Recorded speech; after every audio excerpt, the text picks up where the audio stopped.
Amin. Ya, shalom. Sebelum saya mulai firman Tuhan, saya mau minta tolong. Tadi yang pindah ini siapa? Dan tolong dikembalikan ke semula. Karena ada alasannya kenapa monitor itu di bawah dan mundur. Karena saya tidak lihat dari sini. Ya, mundur lagi, satu kotak lagi. Terus. Iya, oke. Ya, karena monitor ditaruh di bawah itu karena kalau di sini nggak kelihatan ya, Mas Proko pasti memahami ya. Kalau di samping sini masih kelihatan ya. Sedangkan saya perlu ya. Terima kasih ya. Dan hari ini kita mau bicara tentang perikop yang kedua dari bab besar kita, yaitu pergi sampai ke ujung bumi ya. Dan kemarin kita sudah bicara tentang pergilah ya. Kita sudah bicara tentang ini suatu perintah, dan perintah itu akan mudah dilakukan kalau kita mengerti alasan di balik perintah itu ya. Kita punya kasih kepada orang yang memberi kita perintah ya. Kalau yang ngasih perintah orang yang menjengkelkan, aduh, apapun perintahnya sepertinya berat ya. Tapi kalau orang yang kita kasih, yang memberi perintah, itu jadi mudah. Nah, perintahnya, kemarin kita bicara perintah, tapi sekarang kita bicara perintahnya apa ya. Kita masuk ke dalam Matius 28 ayat 19 ya. Matius 28 ayat 19 ini yang jadi perenungan kita satu bulan ini ya. Karena itu pergilah, ini kemarin kita sudah bahas, pergilah, jadikanlah semua bangsa muridku ya. Jadi yang pertama bicara tentang pemuridan, ini kita tidak sedang mencari murid, bukan, karena ditulis begini, jadikan semua bangsa murid saya. Muridnya Pak Danu, muridnya Pak Anton, enggak ya, murid Tuhan Yesus. Jadi ini yang harus dikasih garis bawah ya. Terkadang kita ya memang bahasanya lebih mudah ya, ayo kita cari murid, ayo kita cari murid. Sebetulnya mereka itu bukan murid kita gitu ya, karena Tuhan Yesus nggak suruh kita untuk mencari murid buat kita, bukan. Tapi jadikan semua bangsa muridnya Yesus. Kenapa ini penting? Nanti kita akan belajar kenapa ini sangat penting. Jadi yang pertama, poin pertama tentang memuridkan ini, kita enggak jadi guru. Kita tetap murid, tapi kita cari orang untuk mereka juga jadi muridnya Kristus, seperti kita menjadi muridnya Kristus. Gitu ya. Jadi kita jadi muridnya Kristus, dan kita ajak orang lain untuk jadi muridnya Kristus, bukan jadi murid kita. Ya. Jadi jangan stres kalau ternyata Anda tidak diperhatikan oleh tanda kutip orang yang Anda bawa ke dalam gereja. Engkau sudah penginjilan kepada dia, dia percaya kepada Kristus, dia masuk gereja, dia jadi murid, tapi lupa sama Anda. Jangan kecewa. Kenapa? Loh, kan kita memang bukan gurunya. Ya betul ya. Ya, dia nggak hormat sama kita, is okay ya. Itu urusan dia, betul ya. Kita tugasnya bawa banyak jiwa kepada Kristus, bukan kepada diri kita sendiri. Jadi jangan pernah berkata bahwa murid saya itu 754 orang. Salah. Saya sudah membawa 754 orang jadi muridnya Yesus. Itu yang betul ya. Karena memang Tuhan sekali lagi meminta kita, perintahkan kita untuk menjadikan semua bangsa muridnya Kristus. Itu poin pertama ya. Poin pertama adalah harus jadi murid Kristus, bukan murid kita. Yang kedua, ternyata Menjadi murid itu berbeda dengan sekedar percaya. Yohanes 8 ayat 30 sampai 32. Yohanes 8 ayat 30 sampai 32. Setelah Yesus mengatakan semuanya itu, jadi Yesus berkhotbah dan banyak orang percaya kepadanya. Ayat 31. Jadi ini banyak orang percaya nih ceritanya ya. Jadi semua yang dengar itu percaya. Maka katanya kepada orang-orang Yahudi yang percaya. Jadi ini ngomong kepada orang yang percaya. Udah percaya nih. Terus Tuhan bilang, jikalau kamu tetap dalam firman-Ku, kamu benar-benar adalah murid-Ku. Berarti orang percaya tadi tidak semuanya murid. Betul ya? Tuhan bilang, kalau kamu ya tetap dalam firman-Ku, baru kamu jadi murid. Kalau enggak, kamu hanya jadi orang percaya.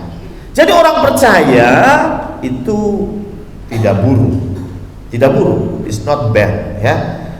Keren sih jadi orang percaya, tapi rupanya jadi orang percaya sangat berbeda dengan jadi murid. Ya. Orang percaya hanya percaya, tidak bayar apapun. Ya. Ada di sini yang ketika percaya kepada Yesus Kristus suruh bayar 200.000 sama Pak Gembala gitu ya. Gak ada ya. Siapa yang mau percaya kepada Kristus? Wah, semuanya terima Kristus, percaya kepada Kristus, dan saya jamin ketika Anda percaya kepada Kristus seperti janji Tuhan bahwa kita tidak akan binasa melainkan memperoleh hidup yang kekal. Itu janji orang percaya. Tapi orang percaya bisa naik level jadi murid. Ya, jadi murid. Kenapa ini penting? Ya, apa pentingnya ini jadi murid? Sebelum masuk ke apa pentingnya jadi murid, ternyata jadi murid ini tidak mudah. Ya, ada syarat, term and condition.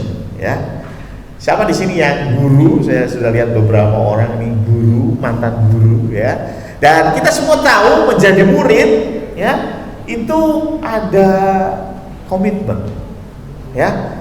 Pak Joko ya ketika jadi guru pasti punya aturan ya. Kalau mau jadi muridnya Pak Joko maka harus masuk sekolah jam 7, pulang jam berapa? 12 misalnya ya. Jam 7 sampai jam 12. Gak bisa saya mau jadi muridnya Pak Joko terus Pak saya sibuk Pak, saya jam 7 sampai jam 9 aja Pak ya. Nanti gak usah sampai jam 12, saya jam 9 pamit gitu. Harus sekolah dari Senin sampai, dulu saya sekolah jadi muridnya Pak Joko sampai Sabtu, gak tahu sekarang ya. Senin sampai Sabtu misalnya harus masuk kelas Senin sampai Sabtu. Aduh Pak Joko, aduh kalau Senin sampai Sabtu wah repot Pak, saya Senin sampai Rabu aja Pak ya. Bisa kan? Gak bisa ya.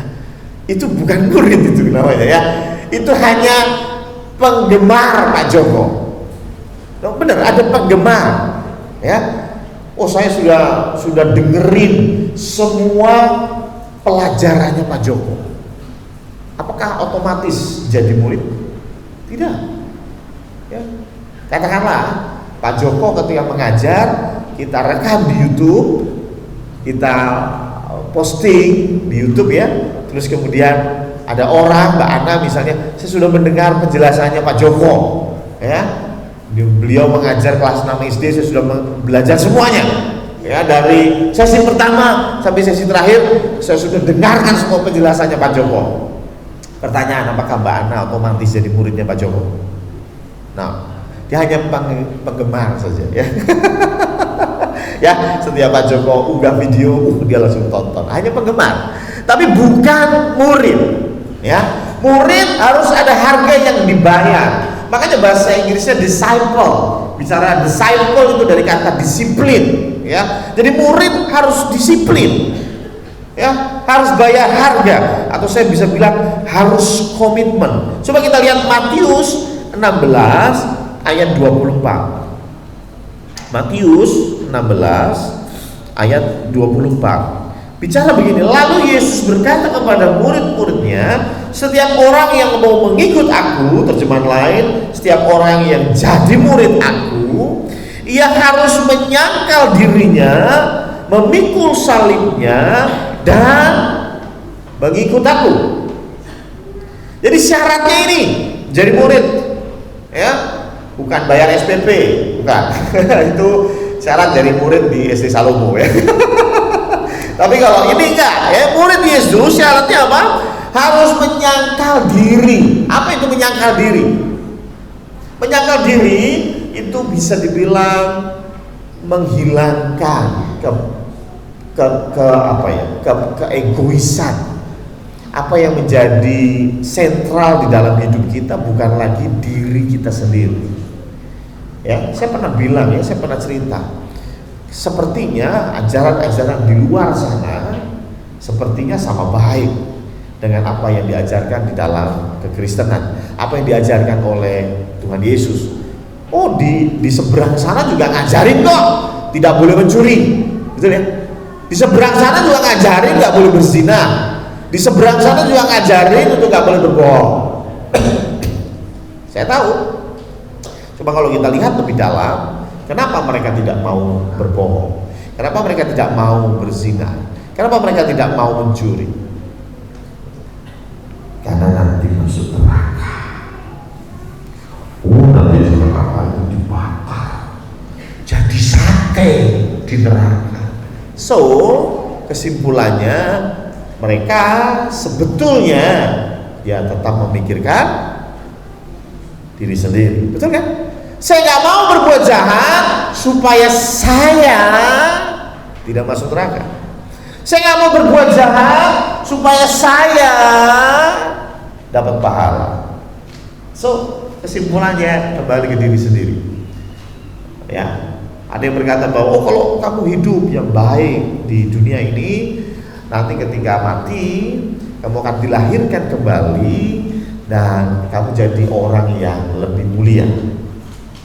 Ya, kalau hidupmu baik, jadi berkat buat orang lain, ya, kamu tidak menyakiti makhluk ciptaan Tuhan yang lain, maka ketika kamu mati, ya, kamu akan lahir kembali menjadi anaknya Pangeran Charles.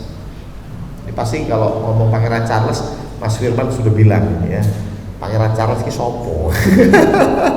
Ya, jadi anaknya Pangeran Charles. Anaknya Pak Presiden Jokowi gitu ya. Ya, sehingga apa, ketika mereka berbuat baik, sebetulnya di dalam lubuk hati mereka ya kembali untuk diri sendiri. Tapi firman Tuhan bilang bahwa kalau kamu itu anak Allah, kamu harus berbuat baik. Kenapa? Ya karena kamu anak Allah. Bukan Tuhan janjiin, oh kalau kamu berbuat baik kamu akan masuk surga. Enggak, kita percaya kepada Tuhan Yesus, surga sudah jaminan. Betul? Kita datang ke gereja setiap hari Minggu, tidak menambah dan mengurangi surga. Betul? Nah, terus kenapa kita lakukan ini semua? Kenapa orang Kristen berbuat baik? Kita berbuat baik bukan buat keuntungan kita, tetapi karena kita anak-anak Allah yang dipakai Allah untuk senjata-senjata kebaikan. Kita melakukan semuanya itu untuk ucapan terima kasih kepada Kristus. Thank you, terima kasih Bapa. Engkau begitu baik. Sekarang aku akan melakukan segala perintah. Betul ya? Ini bicara menyangkal diri. Ini menyangkal diri. Kita gak berpikir aku dapat apa, ya, tetapi apa yang bisa kuberikan. Ya. Kita gak berpikir bahwa panitia JA 50 butuh duit banyak, kalah kabut, kabut kalah. Nggak tertarik masuk ke JA 50. Dapat apa di JA 50? Paling dapat kaos. Betul ya? Sehingga kita nggak mau terlibat di dalam pelayanan JA 50. Kita nggak mau terlibat di dalam pelayanan PAW. Kita nggak mau terlibat di dalam pelayanan gereja. Jadi majelis itu opo? Itu opo mano?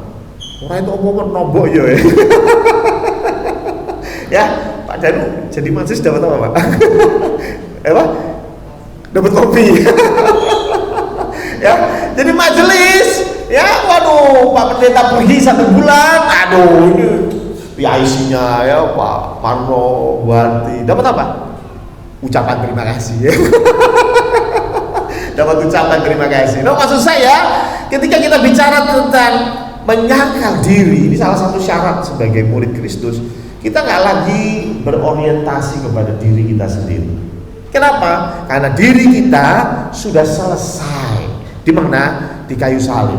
Ketika Tuhan Yesus berkata, sudah selesai. Apa yang sudah selesai? Kehidupan kekal untuk kita sudah pasti didapat. Udah selesai, nggak usah dipikirin yang itu. Itulah mengapa dalam mengikut Yesus harus menyangkal diri. Memikul salib apa sih?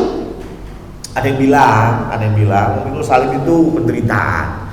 Memikul salib itu ya satu kondisi yang tidak menyenangkan, yang harus kita pinggul, harus kita bawa, harus kita pikul setiap hari. Tapi yang menarik, ini ada kalimat tambahan, memikul salib dan mengikut aku. Mengikul salibnya itu salibnya kecil ya, memikul salibnya kita. Nah, perlu Bapak Ibu ketahui, orang yang disalib itu ujungnya kemana? Ujungnya nanti kemana? Kalau orang yang disalib itu ujungnya kemana? Jalan-jalan, healing, apa mati? Mati ya.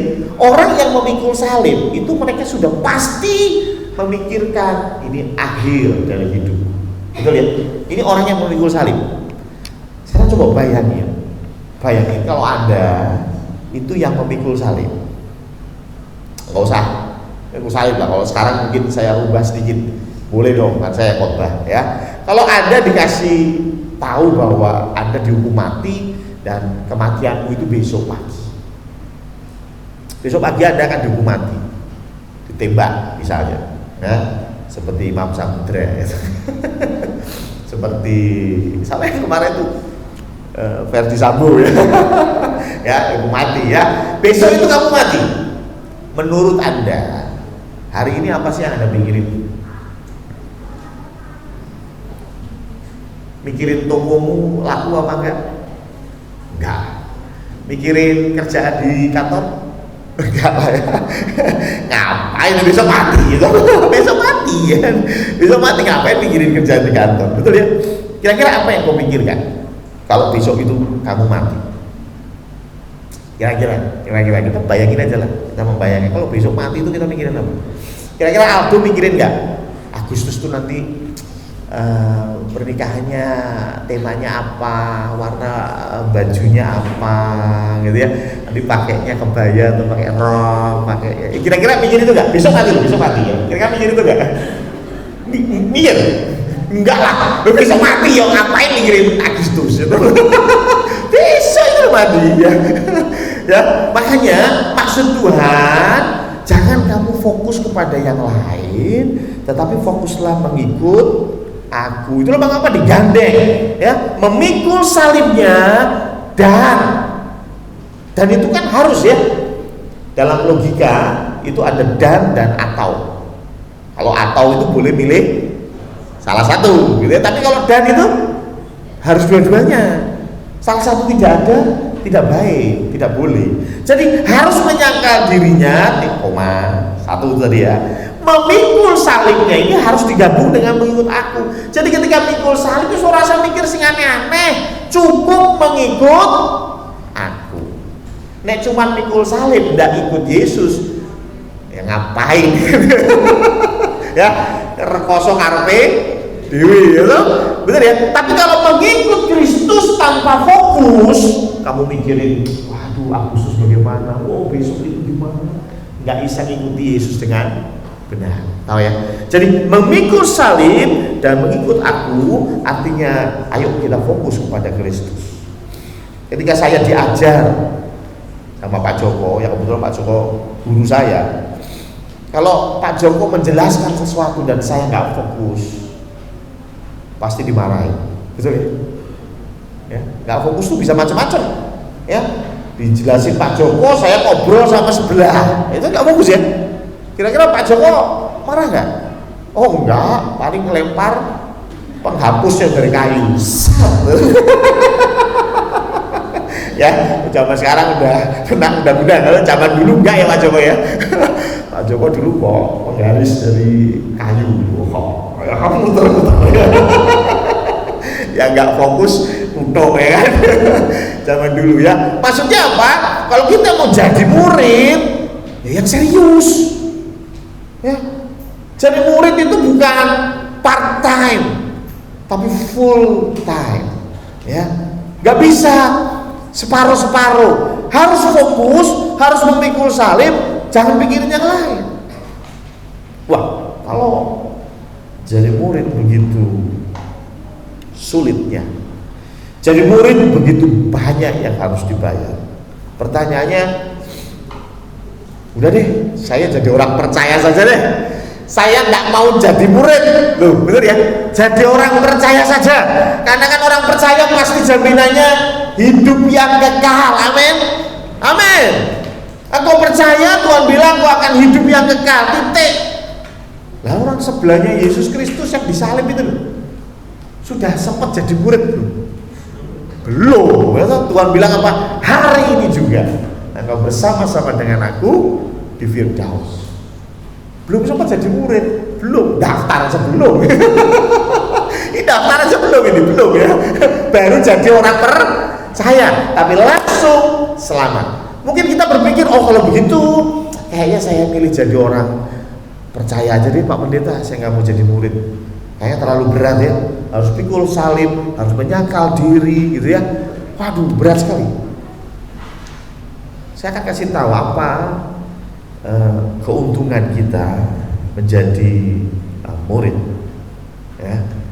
Apa sih yang membuat saya dorong untuk jadi murid?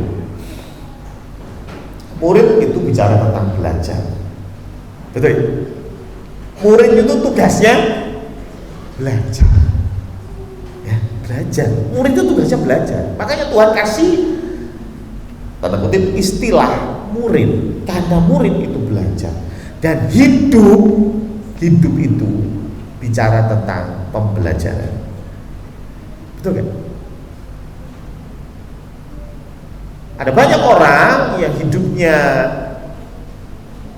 berantakan itu karena tidak mau belajar. Loh, bukan bicara belajar itu SD, SMP, SMA, bukan. Jauh lebih luas, ya belajar tentang hidup ini. Ya, ada suami istri yang akhirnya berpisah itu karena tidak mau belajar. Loh, betul kan? Saya yakin Pak Marno sama Bu Lina sejak menikah mereka mulai belajar satu dengan yang lain. Oh, kalau tak senggol sebelah sini bengong. Loh, itu kan belajar, betul ya? Ini bengong ini ya, kalau di sini bengong ya. Kalau di sana enggak. Oke, berarti jangan senggol yang ini. Loh, betul nggak? Ya. Loh, antara kita, saya yakin yang sudah berkeluarga paham ya. Suami Anda, istri Anda itu ada satu topik yang bikin dia tensi naik. Betul ya? Setiap bahas ini tensi naik gitu ya. Ya, loh, maksud saya gini, belajarlah dari itu. Oh, berarti kalau saya membahas tentang topik ini, topik mertua, misalnya ya, kalau saya bahas tentang mertua, suami saya tensinya naik. Loh, belajarlah dari situ. Kenapa? Ya, berarti kalau mau bahas tentang mertua, pastikan waktunya tepat, pastikan suasana hati tepat, betul ya? Jangan pulang kerja baru lembur, akhir bulan dijak bahas mertua. So konslet gitu. Ya, kenapa? Karena engkau tidak belajar. Betul kan? Loh, sudah tahu suamimu begitu. Loh, suami yang lain enggak. Ya suami yang lain enggak, tapi suami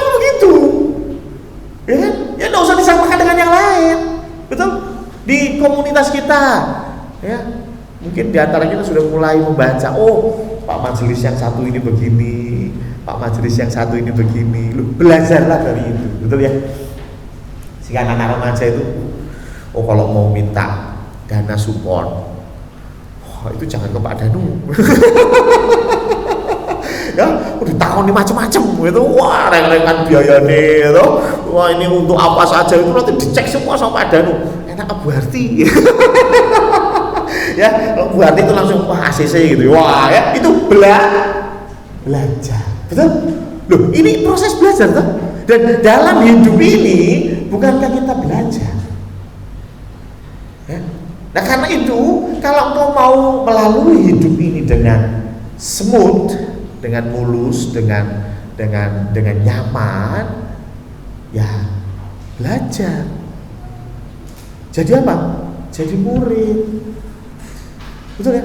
Kalau engkau nggak mau jadi murid, engkau akan menikmati surga, tetapi masuk ke surga dengan kondisi babak belur.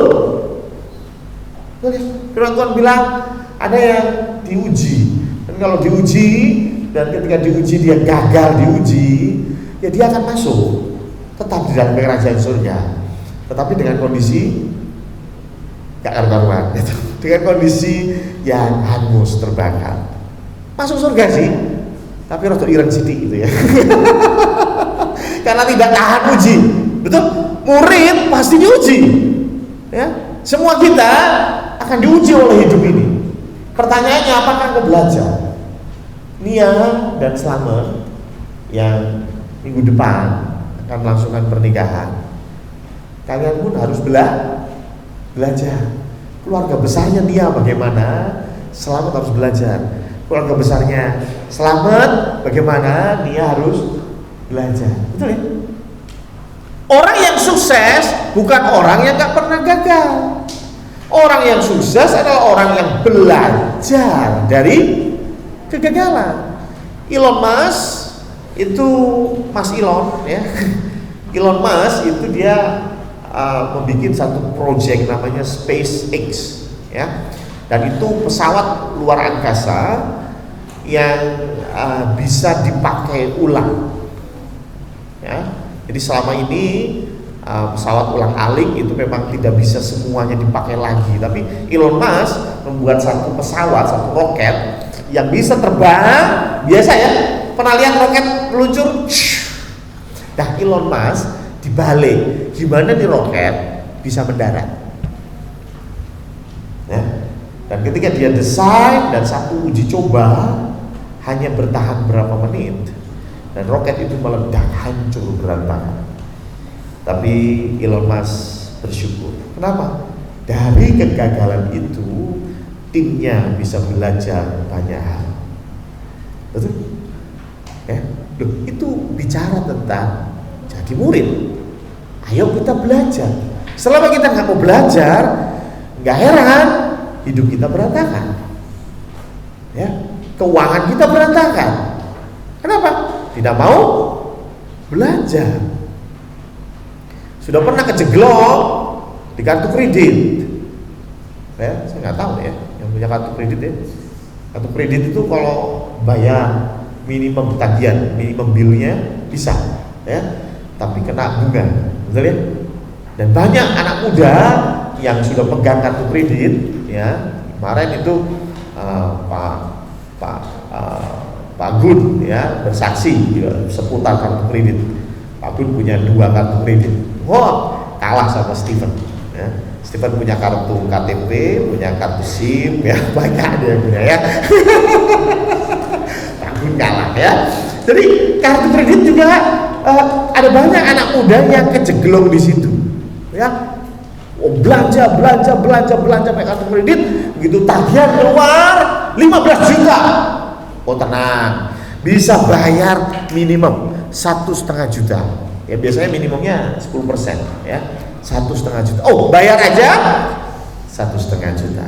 Dan Anda tahu yang 13,5 juta akan dikenakan bunga yang tinggi. Dan bulan depan engkau hanya bayar bunganya seumur hidup. Nah, kalau Anda sudah pernah masuk ke situ dan kemudian karena kasih karunia Tuhan, Anda bisa lolos dari situ. Itu bagus. Pertanyaannya, Anda belajar enggak? Ya, sudah lolos dari situ. Puji Tuhan, haleluya. Nah, 2 minggu lagi kecemplung yang sama. Ya, pinjam dipinjol, wow, udah setengah mati bayarnya, akhirnya ada yang nolong, bisa tutup pinjolnya. 2-3 bulan kecemplung, pinjol lagi. Loh, bener nggak? Loh, itu berarti dia nggak mau belajar, dia bukan murid. Loh, keselamatan tidak akan hilang, keselamatan tidak akan hilang. Tapi kau akan masuk ke surga dengan babak belur. Silakan, ya pilih, ya pilihlah. Kalau Anda mau, nggak apa-apa lah masuk ke surga babak belur, ya silakan. Anda yang menikmati hidup ini, bukan saya, betul ya? Saya menikmati hidup saya, ya. Hidup Anda yang nikmati sendiri. Ya. Memang ada pepatah mengatakan guru yang paling berharga adalah pengalaman. Tapi ada yang lebih berharga dari itu, yaitu pengalaman orang lain. Setuju? Setuju ya? Stephen naik motor, nggak pakai helm, ditilang. Dia cerita, waduh bapak, ini contoh ya, beliau pakai helm terus ya. Saya nggak pakai helm ya. Ya, beliau pulang cerita, saya nggak pakai helm, saya ditilang. Jadikan itu pelajaran buat kita. Berarti kita harus pakai helm. Jangan terus, itu kan pengalamannya Om Stephen, saya tidak akan percaya sebelum jari saya cucukkan ke lubang pahu. Thomas itu namanya ya. Makanya Tuhan bilang apa? Berbahagialah orang yang tidak melihat namun percaya dengan omongannya Om Stephen, sehingga kemana-mana pakai helm dan Anda tidak perlu ditilang dulu baru bertobat dan pakai helm. Betul ya? Ya, walaupun kemarin ada yang ketemu saya di jalan, saya naik motor, beliau juga naik motor, tindin, wah ketemu teman ya. Setelah saya pulang, beliau WA saya, tumben Pak pakai helm. Karena saya sudah mendengar kesaksiannya Stephen ya. Jadi saya pakai helm. No, maksud saya ada pengalaman yang lebih berharga, itu pengalaman orang lain. Ya, kalau orang lain keluarganya berantakan karena ini, ya jangan lakukan itu. Simpel kan? Mudah kan? Kalau ada orang lain yang studinya hancur-hancuran, masa depannya hancur-hancuran karena narkoboy, tahu ya narkoboy ya? Ya, jangan masuk situ. Simpel kan? Ya. Tapi terkadang kita memang harus mengalami pengalaman itu sendiri.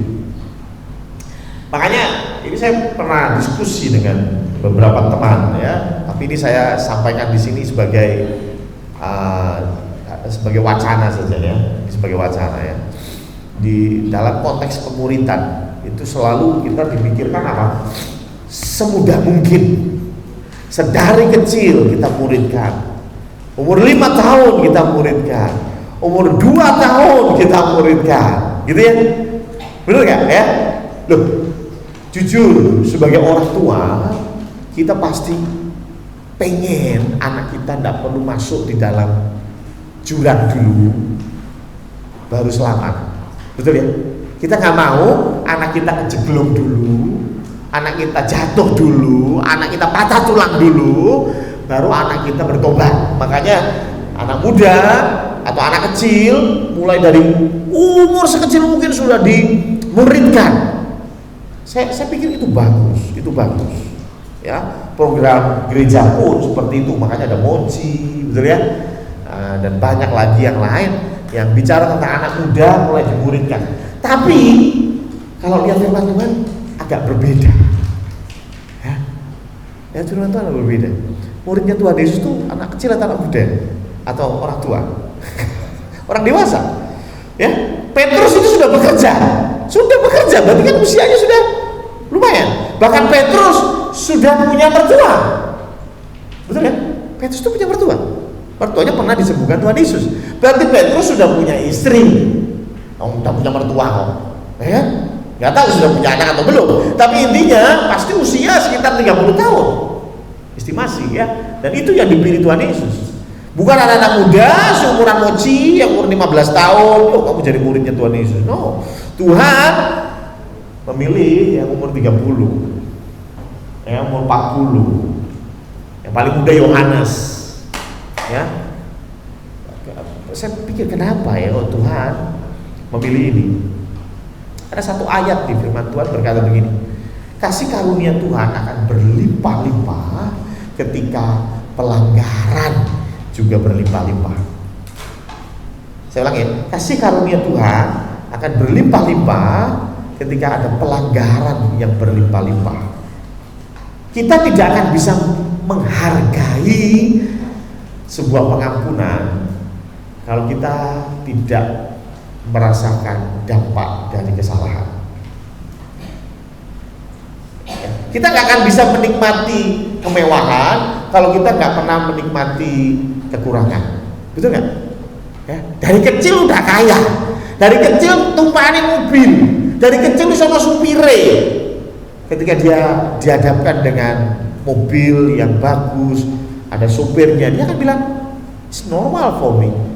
Ini normal buat saya. Dari kecil saya lakukan ini, betul ya? Tapi kalau kecilnya main di golf, ya, sepeda aja harus nabung dulu untuk beli sepeda ontel, betul ya? Ya, terus naik motor mogokan. Dan suatu kali Anda punya Rolls Royce, Anda akan berkata, wow, dulu saya main comberan, sekarang saya punya Rolls Royce ya. Firman Tuhan bilang, oh, manusia tidak bisa menghargai kasih karunia sebelum dia menikmati dampak dari dosa. Manusia hancur dulu. Kalau dalam firman Tuhan Lukas itu menulis ada anak bungsu yang pergi dan makan makanan babi, betul ya? Ketika dia makan makanan babi, baru dia sadar bahwa di rumah bapaknya jauh lebih baik.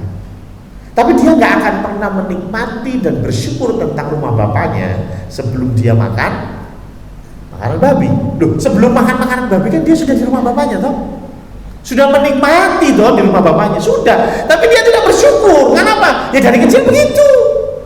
Tapi begitu dia keluar, dia makan makanan babi, baru dia oh di rumah bapakku jauh lebih enak. Betul nggak? Ya, terkadang karena kita ngeyel, karena kita nggak mau belajar, maka Tuhan izinkan kita masuk di dalam lembah kekelaman supaya kita menikmati dan menghargai kasih karunia. Betul ya? Kita dihajar sama Tuhan sampai babak belur, baru kita bisa menikmati kasih Tuhan.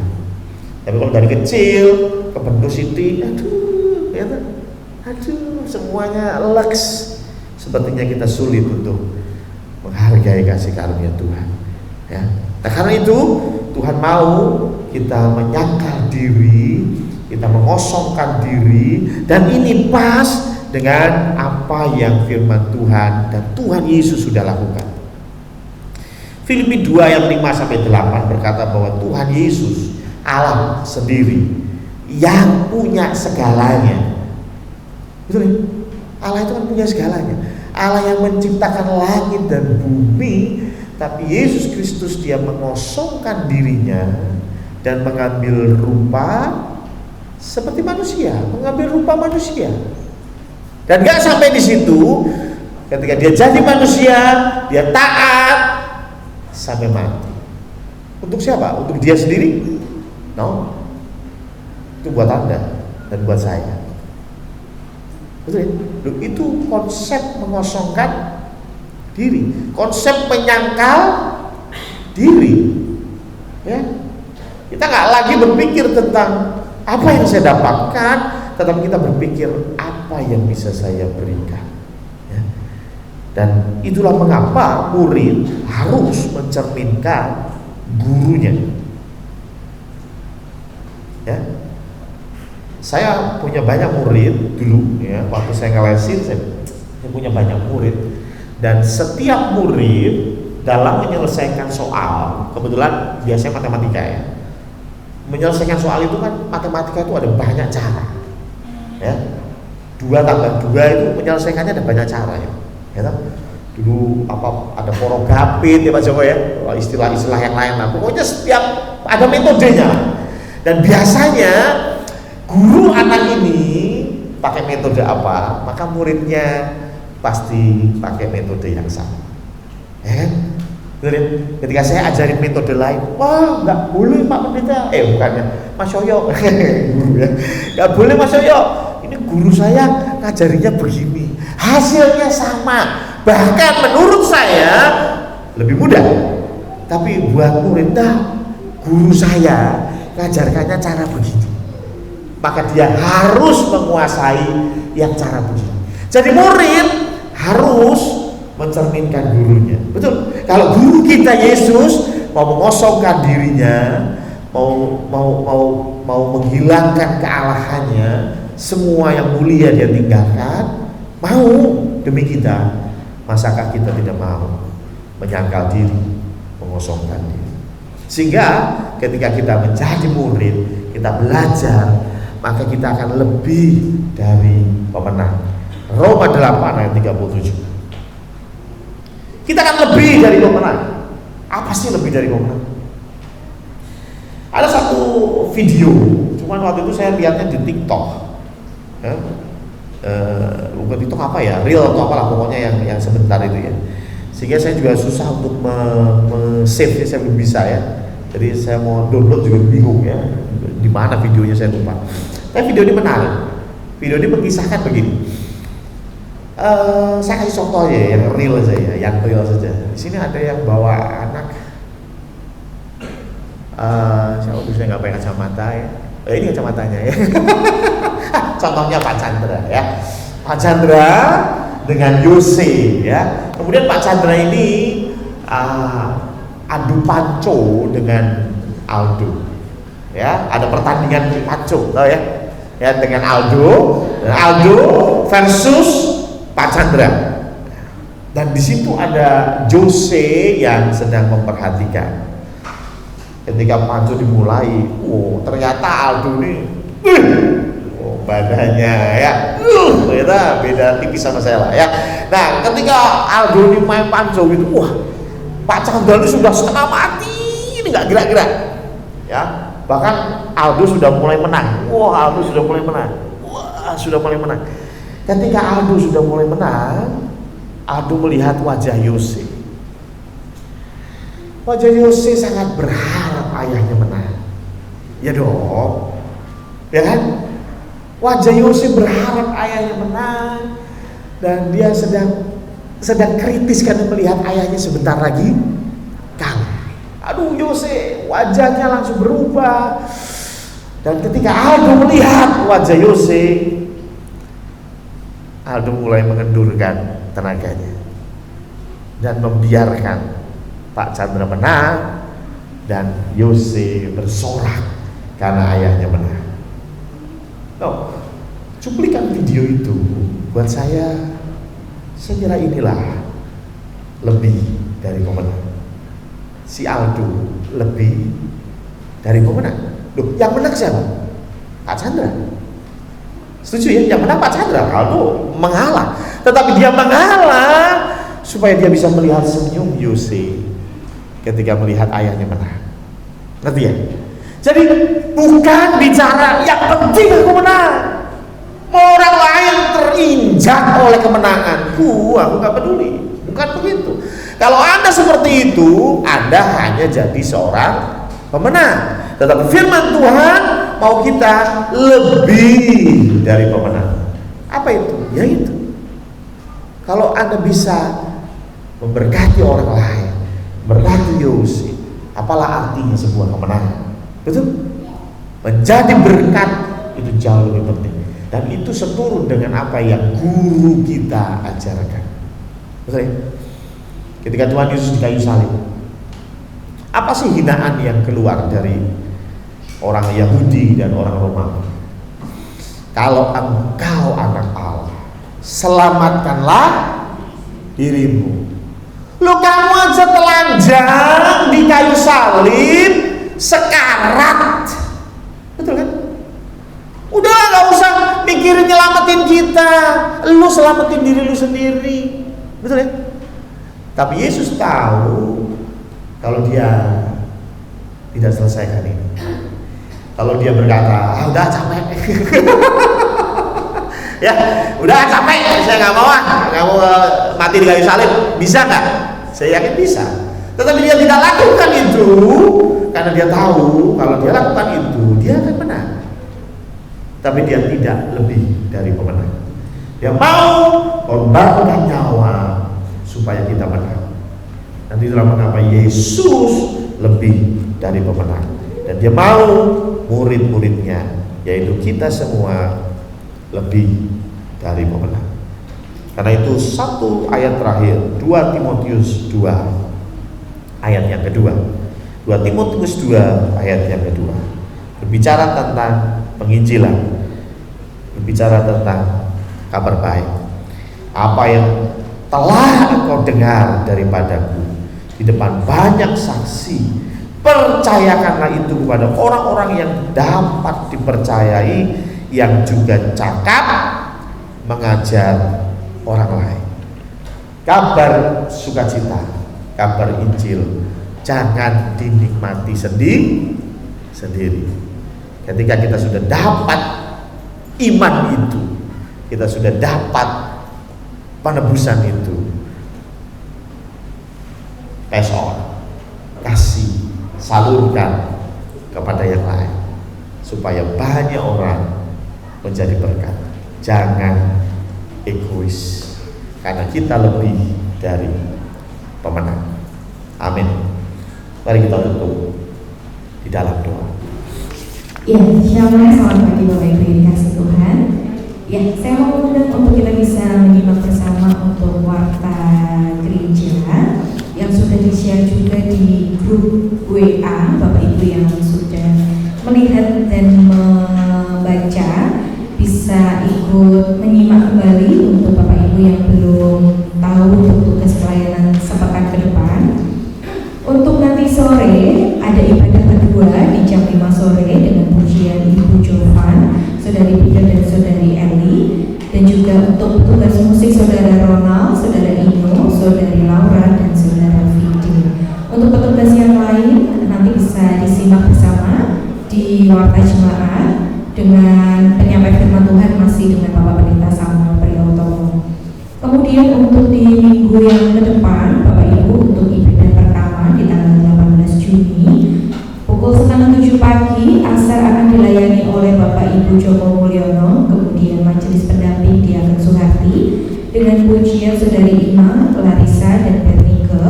Untuk firman Tuhan dilayani kembali oleh Bapak Pendeta Samuel, doa syafaat Ibu Sunardi, untuk pengumuman Diaken Suharti dan musik oleh Saudara Ronald, Bapak Elisa, Saudara Pandu, dan Bapak Alfian. Ada ibadah kedua di tanggal 18 Juni pukul 5 sore dengan pujian oleh Ibu Diaken Suharti, Ibu Anasariani, dan Ibu Dinda. Untuk firman Tuhan akan dilayani kembali oleh Pendeta Samuel Priyotomo dan musik akan dilayani oleh Saudara Marcel. Untuk musik juga ada Saudara Stephen dan Saudara Gunung. Itu untuk ibadah di minggu sore ini dan juga di minggu depan. Untuk pelayanan sepekan kita bisa melihat siang nanti pukul 10 akan ada tunas remaja di tempat ini dengan pujian Saudari Priska, dengan firman Tuhan Saudari Laudan. Untuk jam 3 sore kembali akan dilakukan acara Genji, ibadah offline seperti biasa di tempat ini. Jadi kami mempersilakan Bapak Ibu putra-putri yang tergabung di dalam tunas remaja dan Genji untuk bisa mengikuti acara yang ada. Kita lanjut ke hari Selasa tanggal 13 Juni pukul 6:30 malam. Seperti biasa akan ada persekutuan doa malam dengan petugas Ibu Kristiana SW. Di hari Jumat akan dilakukan KPK gabungan bertempat di Saudara Selamat. Ini dilakukan di gereja. Ya, jadi ini adalah ibadah gabungan ucapan syukur menjelang pernikahan Saudara Selamat dan juga Nia. Bapak Ibu bisa hadir pukul 6:30 malam. Dan hari Sabtunya pukul 3 sore tanggal 17 ada JKK untuk KU usia 3 sampai 8 tahun yang dilaksanakan di gedung gereja dengan pujian Ibu Paulina dengan firman Tuhan Ibu Ning. Kemudian untuk JKK KU 9 sampai 11 tahun dilaksanakan di lantai 3 dengan pujian Ibu Kristiana dan firman Tuhan Saudari Ina. Kita simak bersama untuk laporan keuangan saldo per tanggal 10 Juni 2023 sebesar 26.710.375. Kemudian untuk persepuluhan sampai tanggal 4 Juni ini terkumpul Rp5.670.000. Dan Bapak Ibu juga bisa simak seputar JA50 sudah terpampang di warta untuk laporan keuangan, dan ini ada juga laporan akhir untuk dari JA50, dan kami mengucapkan terima kasih banyak untuk partisipasi dan support Bapak Ibu untuk pelaksanaan JA50. Untuk kuartal khusus ini masih dibuka pendaftaran PAUD Alpha untuk Bapak Ibu yang memiliki keponakan, saudara maupun anak-anak berusia 3 sampai 4 tahun bisa mendaftarkan putra-putrinya di PAUD Alpha untuk tahun ajaran 2023 dan 2024. Bapak Ibu bisa menghubungi pada kontak person yang sudah ada pada Ibu Imna, ada nomor yang sudah tercantum. Silakan Bapak Ibu bisa daftarkan putra-putrinya. Demikian untuk warta jemaat. Terima kasih dan Tuhan Yesus memberkati. Iya, saya minta waktunya sebentar Bapak Ibu Saudara sekalian. Saya mewakili Bapak Gembala dan seluruh majelis mengucapkan terima kasih kepada seluruh jemaat yang sudah mendukung di dalam program JA50 karena sudah selesai kemarin hari Kamis, sudah selesai dibubarkan, dan terima kasih untuk partisipasinya baik itu di dalam dana, doa, waktu, dan seluruhnya. Kami mengucapkan terima kasih. Dan saya akan menyampaikan pertanggungjawaban saya karena saya yang dipercaya untuk terima persembahan yang berbentuk telur, tapi karena di warta baru ditulis namanya, tapi ternyata jumlahnya belum ditulis sama Mbak Sasa. Namun saya akan sampaikan, ini minggu depan bisa direvisi, jadi Bapak Ibu bisa lihat. Untuk persembahan telur yang masuk dari bubur itu bentuknya uang, karena memang saya minta lebih uang saja tidak apa-apa, nanti kami yang belanjakan ya gitu, tapi juga bersyukur ada yang masuk bentuk telur, yaitu dari Ibu Pur 300.000, Bapak Danu 300.000, Bu Ani 150.000, Bapak Suparjo 150.000, Ibu Agus 270.000, Ibu Rumini 200.000, Ibu Kayun 50.000, Ibu Tipu 150.000, Saudara Cikalwidi 100.000, Ibu Novik 100.000, Bapak Joko Mulyono 10 kg telur ini, Ibu Ikasari 2 kg telur, Bapak Topik 2 kg telur, dan NN 1 kg telur. Terima kasih juga untuk keluarga Tulus yang sudah memberkati jemaat berbentuk beras sebanyak 375 kilo. Kemudian untuk keluarga Ibu Pur Indomie sebanyak 375 pieces. Kami bersyukur semua acara boleh terselenggara dengan baik atas dukungan dari seluruh jemaat. Juga kami mengucapkan terima kasih bagi ibu-ibu atau keluarga-keluarga yang sudah mendukung di dalam persembahan bentuk konsumsi selama 8 hari lebih, bahkan ada acara kenaikan juga untuk mempersembahkan persembahan konsumsinya, yaitu untuk keluarga Ibu Yuli, keluarga Bapak Trisuryo, keluarga dari Mbak Ina, keluarga dari Bu Marno dan Ibu Rumini, dan banyak lagi keluarga-keluarga yang mempersembahkan keuangannya untuk mendukung jalannya acara dari JA50. Besok minggu depan ini warta akan bisa direvisi sehingga jemaat bisa mengerti, karena ini bentuk pertanggungjawaban kami sebagai panitia kepada panjenengan semua. Jadi kami tidak jadi biar transparan semuanya. Jadi Bapak Ibu tahu, oh ternyata selama ini yang aku berikan ini toh yang bisa dipakai dikelola sama panitia. Dan selamat untuk kita menyongsong untuk kerjaan yang baru, karena ternyata kepanitiaan itu tidak ada selanya, tidak ada jedanya. Jadi CA50 selesai, sudah lagi nanti kita buka untuk pendaftaran panitia hari baru. Jadi mulai hari ini sudah dibuka pendaftaran untuk panitia hari baru. Jadi monggo Bapak Ibu seluruh jemaat yang terpanggil untuk masuk dalam kepanitiaan, monggo menghubungi Bapak Gembala kita, Pendeta Samuel, untuk bisa bergabung. Itu saja yang bisa saya tambahkan dalam kata. Matur suwun, Tuhan Yesus memberkati. Monggo Bapak.